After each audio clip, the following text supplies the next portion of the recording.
1 cup శనగపిండి, 1 cup sugar, 3½ cup ఘీ తీసుకోవాలండి. ముందు శనగపిండిని ఒక కడాయిలోకి మనం ఉంచుకోవాలి. తర్వాత పొయ్యి మీద లో ఫ్లేమ్ పెట్టి మనం వేయించాలండి శనగపిండిని పచ్చివాసన పోయేంత వరకు.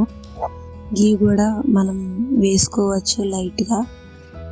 తర్వాత మనం పాకం తయారు చేసుకోవాలి. 1 కప్ షుగర్కి 1 కప్ వాటర్ వేసుకోవాలండి. అది స్టిక్కీగా వచ్చేంత వరకు మనం పాకం తయారు చేసుకోవాలి. తర్వాత మెల్లమెల్లగా మనం ఆ సిరప్లో శనగపిండిని యాడ్ చేస్తూ ఉండాలి, తిప్పుతూ ఉండాలండి. లేకపోతే గడ్డలు వచ్చేస్తాయి. గడ్డలు వస్తే మైసూర్ పాకం బాగోదు. అందుకే మనం ఆ గడ్డలు రాకుండా ఉండడానికి మనం అది తిప్పుతూ ఉండాలండి. తరచూ మనం మెల్లమెల్లగా వేయాలి శనగపిండి అనేది. దానిలో లేకపోతే అవి గడ్డలు కట్టేస్తాయి, బాగోదండి తినడానికి. తరచుగా తిప్పుకుంటూ ఉండాలండి. తరచుగా మనం గరిటెతో తిప్పకపోతే అవి మళ్ళీ గడ్డలు గడ్డలుగా కట్టేస్తూ ఉంటుందండి. పిల్లలకి చాలా ఇష్టమైన స్వీట్ మైసూర్ పాక్.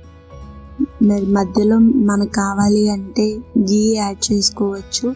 ఆ సిరప్లో మనకు చాలా బాగుంటుంది. ఘీ యాడ్ చేసుకుంటే ఘీ స్వీట్ లాగా ఉంటుంది. పిల్లలు పెద్దలు చాలా ఇష్టంగా తింటారు.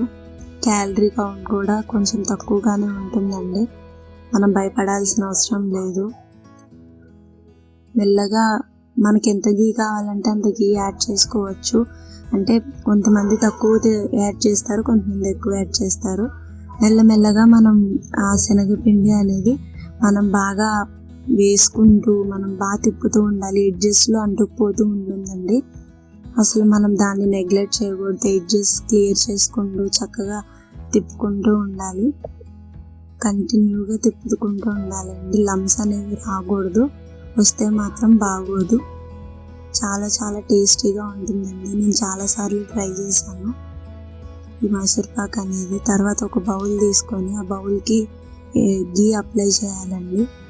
చక్కగా అప్లై చేసుకోండి. ఘీ కాగబెట్టుకోండి. చక్కగా చాలా బాగుంటుంది ఘీ అనేది మనం అప్లై చేస్తే. తర్వాత